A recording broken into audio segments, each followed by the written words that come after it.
Good afternoon, everyone, and welcome to AmeriCollect's webinar today titled Fill Your Financial Assistance Bucket. My name is Joe Moretti, and I'm part of the business development team here at the ridiculously nice collection agency, AmeriCollect. I am happy to be your moderator for today's session. I do have the pleasure of introducing Sean Gretz, but before I do, I'd like to show you how to ask questions during the session. If you look on the right-hand side of your screen, there's an area that you can type out questions if you should have any during the webinar. I will interject these questions to Sean during the session, time permitting. Sean Gretz is the Vice President of Sales and Marketing here at AmeriCollect. Sean has hosted multiple webinars, visited facilities, and has spoken nationally on the topic of financial assistance. Sit back and enjoy the webinar as I welcome Sean. Thank you so much, Joe, and thanks everyone for attending today's webinar, Filling Your Financial Assistance Bucket. You know, spring is known for rain, and in this webinar, we'll be discussing the many buckets that hospitals and health systems need for financial assistance. And that's right, this webinar is really geared to those individuals in the hospitals and health system markets. And we're going to talk about how to fill those buckets. So I always have to say this, I'm not a lawyer. If you're seeking legal advice, make sure that you consult with an attorney. Some of the things I'm going to tell you that you really do want to consult with your attorney before you go forward with some of the things I'm going to share with you. So please do so. So who are we? We help hospitals and health systems provide a better patient experience by being ridiculously nice. We really operate two divisions, an early out divisions and also a collection divisions. And that's enough with the commercial, but that's who we are. So if you're looking for someone to be ridiculously nice to your patients, I hope you'll contact us. And that's why we put on these free webinars. All right, so let's dive into the topic of filling your financial assistance bucket. The Affordable Care Act changed a lot of how hospitals recover money from patients. And you can see it all across the board, from everything from how insurance is provided to the patients, to Medicaid expansion in certain states, and to many different things. And one of those side effects that we have seen a lot of is the bucket of patients who applied for financial assistance is starting to dry up. So pre-reform, pre the Affordable Care Act, you were like this well, and you're pumping water into a bucket, and you're filling your financial assistance bucket year over year. And then something happened, right? It started to dry up a little bit, and we've seen it year over year. It's decreased significantly for those organizations, especially those in Medicaid expansion states. It has decreased, and you know, part of that comes back to the conversation of when you look at the percent of uninsured patients in the United States. It is at the lowest level, and it's up a little bit this year, but it's been at some of the lowest levels we've seen in probably over a decade. So the percentage of people that have insurance is small, and those individuals, and you look at the difference between 14.6 and 10 or 11%, there's 3.6% of your patients that had the opportunity to apply for financial assistance when they're at your facility that are no longer there with a traditional application. So that's what happened. Medicaid expansion occurred, patients are moving on to exchange plans, and less individuals are uninsured. So those individuals are no longer there. And post-reform, you know, in that past picture, that pump stopped working. You weren't pumping as much water into that bucket. And also the Affordable Care Act shot holes in your bucket, Medicaid expansion, and those types of things. Now you have individuals leaking out of the financial assistance programs and into other coverage, which is fantastic for your hospital. But you also got to consider, well, how do I continue to fill those buckets? And oh, by the way, IRS is starting to audit for 501R. And the IRS has been auditing individuals. So last year they chose a decent amount of individuals to audit, and they have to audit every single organization organized as a hospital once every 3 years. So if you weren't audited this year, or if you weren't audited last year, you're going to be audited next year. And one of the things that I suspect is the IRS is using is your ratio from bad debt to financial assistance. What they're really saying is, are you providing a community benefit, utilizing your community benefit to justify your not-for-profit status? they're going to be looking at that number more closely and saying, are you really offering financial assistance to those who need? So that's why this webinar, I put together this webinar. Because I think, in a sense, when your bucket is leaky and when your bucket has post-reform after 501R and the Affordable Care Act, you're going to need more buckets to catch patients that need financial assistance. So let's talk about the many more buckets that you need to catch those things. And I'm going to give you a couple different examples and talk about really 5 different scenarios, right? So we're going to talk about the approved applications. We're going to talk about the amounts generally billed and how to utilize that for financial assistance. We're going to talk about a self-pay discount to go along with it. Presumptive eligibility is one that we're going to cover heavily today and talk about presumptive eligibility. And those individuals, number 5, those individuals that are underinsured that should be equaling catastrophic financial assistance. Let's dive into the first one. All right, let's talk about the patient-facing team. This is bucket number 1. And this has been bucket number 1 for many years for those providing financial assistance. So there was always the opportunity for the registration team or the financial counselors 1 and 2 to offer financial assistance. But now it is required in part of 501R that your registration team is either part of as part of discharge or as part of registration, that you have to offer financial assistance in every communication. So number 1, you got to make sure, is your registration team trained to offer financial assistance? And oh, by the way, is those financial counselors there as well helping the registration team to offer financial assistance? And time again, I'm seeing more organizations that are going to shift from the back end to the front end for their registration staff.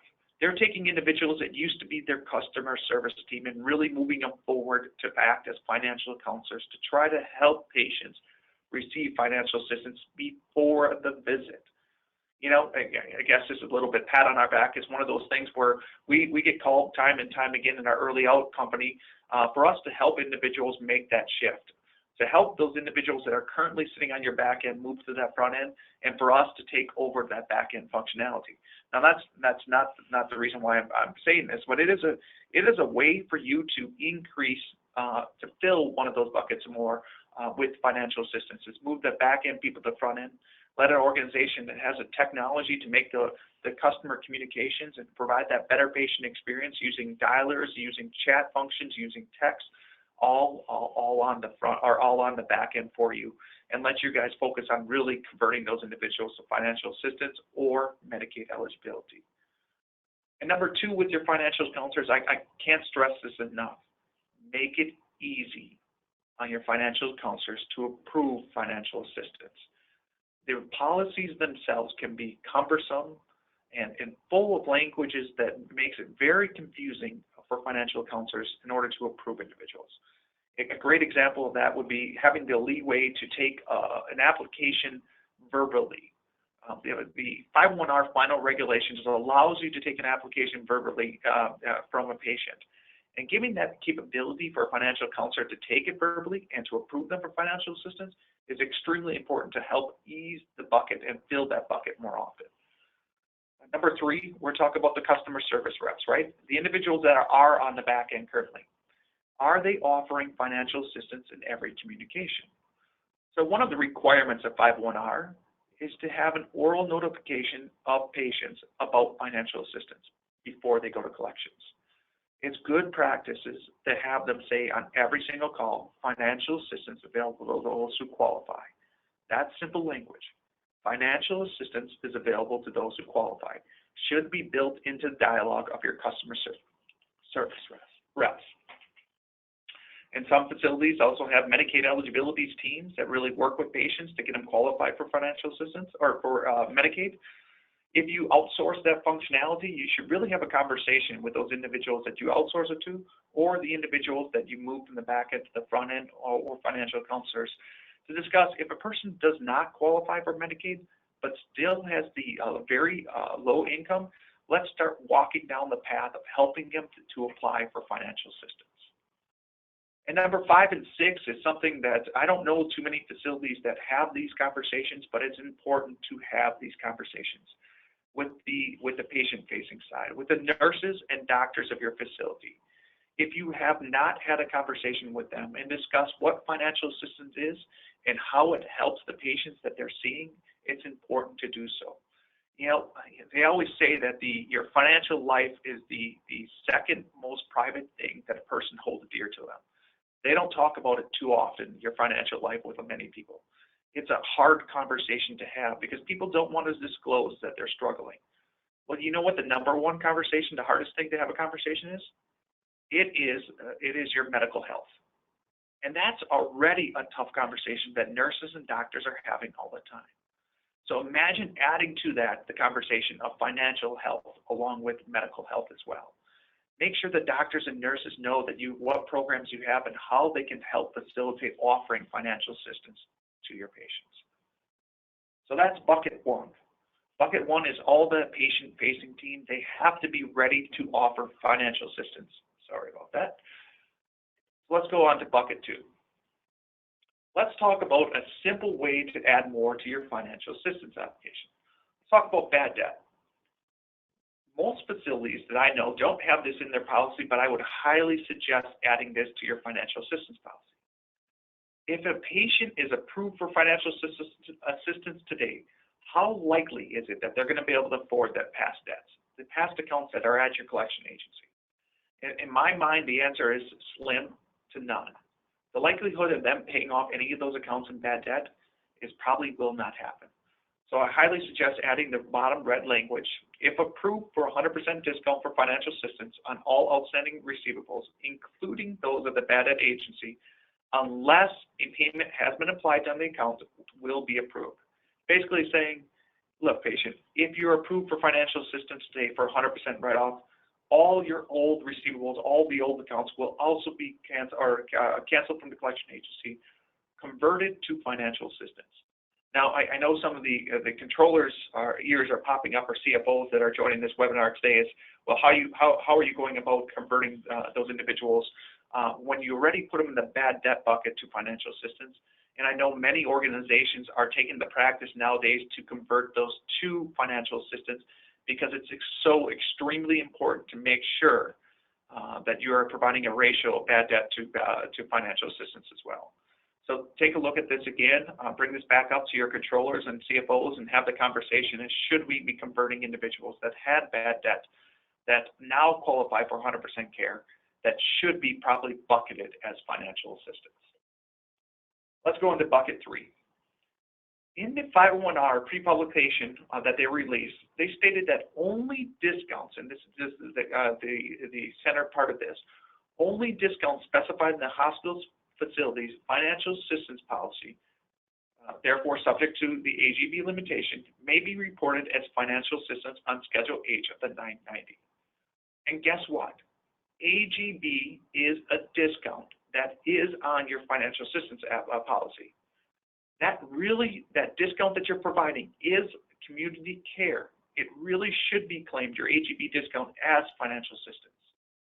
So talk to your CFOs and talk to your controllers on this one as well. Discuss whether your AGB discount, where is that percentage going? Is it going into financial assistance? Because that's what bucket that should be going into.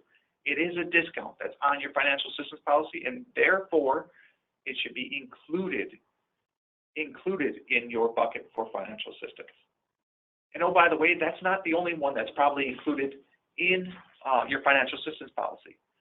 My guess is you also have a self-pay discount. And that self-pay discount, most likely, that self-pay discount will be included in your financial assistance policy, and therefore, again, talking to your controller or your CFO should be added to the bucket of community care or financial assistance on your 990. Two great discounts that you're providing to your organization or providing to your community that you need to make sure is being bucketed correctly as financial assistance. Now we're going to dive into a big bucket. It's bucket 5, 6, 7, 8, 9, 10.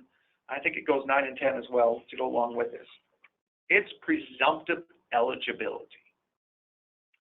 I would highly recommend that if you don't currently have presumptive eligibility on your financial assistance policy, that you add it. there are some great ways to reclassify debt as financial assistance. It's as simple as looking at certain demographic information or other indicators. And let's go through these. Bucket 5. Bucket 5 is if a patient is homeless or received care from a homeless clinic, they should be presumptively eligible for financial assistance. So again, it's a simple thing to add to your policy that allows you to presumptively qualify that individual for financial assistance. Bucket number 6. Let's talk about bucket number 6 is a patient is deceased with no known estate. If the patient is deceased with no known estate, they can be qualified as financial assistant, presumptively eligible for financial assistance. Bucket number 7 is if a patient has been approved for bankruptcy and there's no bankruptcy estate in a sense that you don't have to file a Chapter 13, all Chapter 7s really should be qualified for financial assistance, presumptively eligible for financial assistance. Bucket number 8, a simple program such as SNAP program. So if they're qualified for SNAP food stamps or whatever your state calls some of these programs, they can qualify for financial assistance. And I'm going to throw a few more out there that I don't have on this list that you should really consider thinking about. So another program, almost every single utility, and I believe it is every single utility, provides what's called a LIHEAP. It's individuals that don't have the means to pay for their electrical or gas utilities. And LIHEAPs help patients keep the power on at home. If they qualify for LIHEAP, they really should be presumptive eligibility. Or if they qualify for some sort of children's needs at home, they should be qualified for presumptive financial assistance. I'm going to throw one caveat on this, though, that I want everyone to be aware of. Presumptive eligibility and Medicare bad debt do not work well together. And what do I mean by that? So one of the things that you can classify an individual for Medicare bad debt as indigent or claimant on the 990 for Medicare bad debt is patients that have approved for bankruptcies and also are approved for bankruptcies with no estate, and also patients who are deceased with no estates. Medicare patients that have those two things should actually be reclassified not as financial assistance, but you really should be looking at those as Medicare bad debts. Those are both indigent patients, where you'll get some credit back from the Medicare organization for your hospital facilities. Only the hospital's portion or the facility portion of the patient balance amount owed, you'll receive dollar amounts back. So careful reclassifying Medicare patients as deceased or bankruptcy. Those should really be going into your Medicare bad debts instead. Let's talk about bucket number 9. Bucket number 9 is presumptive eligibility using a demographic scrub. The IRS, in the final publications release, allowed you to use external data sources in order to presumptively qualify individuals. And there's many different organizations that can provide a demographic scrub. I know of a few organizations, TransUnion, Paro, LexisNexis, all great organizations that can provide you with a demographic scrub. For our patients, we use LexisNexis on the early outside to help us do presumptive eligibility on demographic scrubs. What a demographic scrub is this? It's no soffit to the credit bureau. There is a credit bureau scrub that you can use as well. You know, it uses everything from information as what vehicle the person drives, the size of their household, fishing and hunting license, magazines you subscribe to, the idea that what pizza delivery address they have on file for you. There's everything from the number of court cases that you are taking against you in public record, the number of bankruptcies that you've filed in the past, the number of criminal charges brought against you as well. All those things, that public knowledge is combined together to give you a score backwards. And that score backwards can give you a presumptive eligibility using a demographic scrub. How I recommend and how our early out does this is we scrub strict self-pay patients. And we scrub it at the guarantor level once every 6 months. And if the patient falls below an X threshold, whatever that threshold is, and we use a determination based upon a threshold, we qualify those strict self-pay patients for financial assistance. So that's one way to use a demographic scrub. And you really have to, when you do it, you really have to make sure you update your financial assistance policy. And here's the suggestion below of how the language to utilize to update that financial assistance policy. Patients without any third-party coverage and without the ability to qualify for third-party coverage will be scored through XYZ, whatever organization, TransUnion, Parle, LexisNexis, whoever you use. That score will give you an estimate of score and assets such as home at the date of the account is determined to be strict self-pay. XYZ estimates may be used to determine account eligible for full or partial discount for financial assistance. The presumptive eligibility language quickly to add to your financial assistance policy to help fill an additional bucket for financial assistance. Now, bucket 10, I'm going to talk a little bit more about using a credit bureau scoring process. Bucket 10 for me means presumptive eligibility. Using what AmeriCollect uses is a collection prediction score. Almost every collection agency that you work with is using some sort of external resource to prioritize accounts and to work those accounts that score higher. But what about those accounts that score less? Well, why not use that score that your collection agency is already purchasing and presumptively qualify individuals for financial assistance?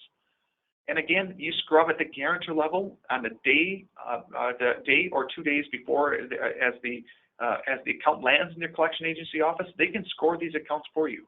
For AmeriCollect, we're doing this for many of our clients. We're scoring the accounts using a collection prediction score, and we're canceling back those accounts back to our clients to tell them to qualify them as presumptively eligible for financial assistance.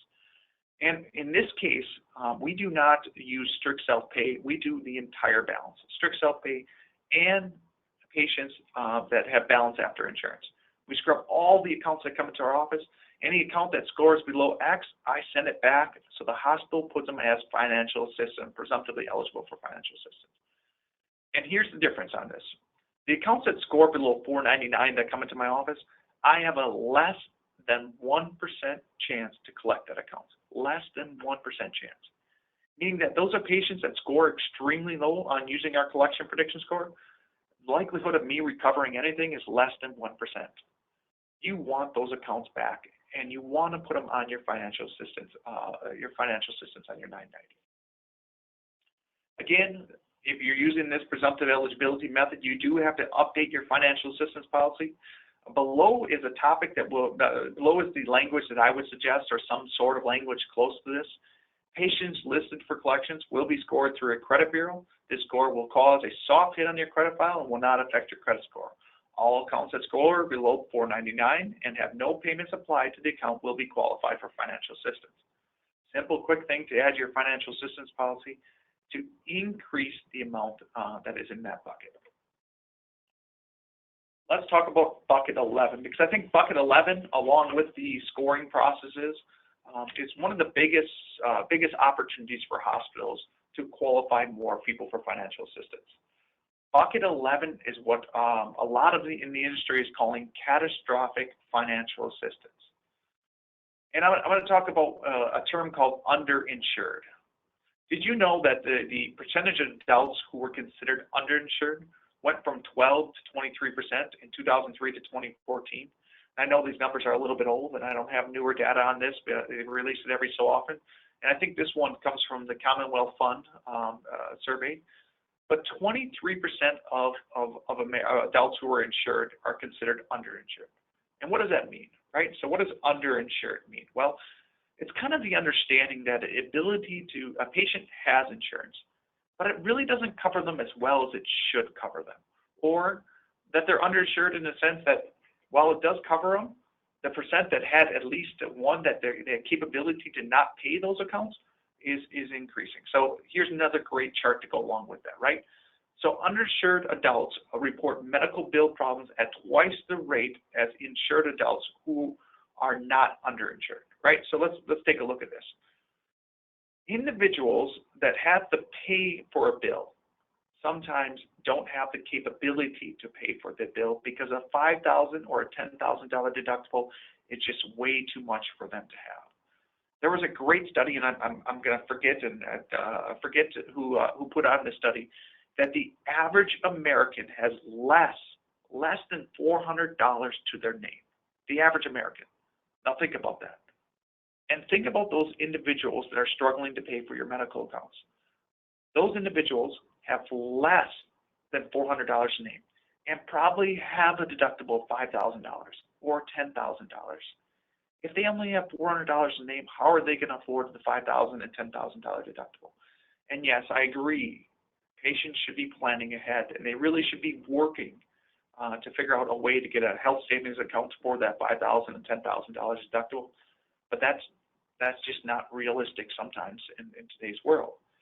So we have to help those individuals who are catastrophic, meaning that they just don't have the income to pay that $5,000 or $10,000 deductible, or they're coming out of a situation where maybe they lost their job, or they're coming out of a situation where maybe they had an injury outside of work, and that's where catastrophic comes in. Two great examples. There's a top and the bottom to this, right? So there's two different ones here. This is the top one. This is the bottom one. Catastrophic care. XYZ or XXX patients not meeting financial assistance eligibility thresholds may be eligible for assistance under circumstances when XX medical bills would result in severe financial hardship. That's what we're really talking about here. Severe financial hardship. The likelihood of them paying the account is slim. So patients or their guarantors may be eligible for catastrophic care assistance if they have incurred out-of-pocket obligations resulting from medical services provided by the hospital that exceeds 25% of the family income. Now, again, you got to define what family income means, and have assets below the equivalent of 600% of the federal poverty guidelines threshold. So if the bill is $5,000, it comes down to understanding that 5,000 times 25 and determining, look, the likelihood of them paying that is slim to none. So that percentage, when you really think about this, $1,250. If the patient doesn't have $1,250, or if the bill is $5,000, the patient has to have family income exceeding 25% of that. So they have to make greater than $20,000 is really what this is saying. But understand that going into that, the capability to utilize catastrophic care is extremely important to help those individuals that are underinsured, those individuals that only have $400 to their name and are not making a great living, that you can write those off as bucket 11 for financial assistance. Well, I want to thank everyone for your time today. I know we're a little bit short, 15 minutes short. We always leave some time for some Q&As, question and answers. Joe, does anybody have any questions that I could help out with? I do not see any questions that have been asked.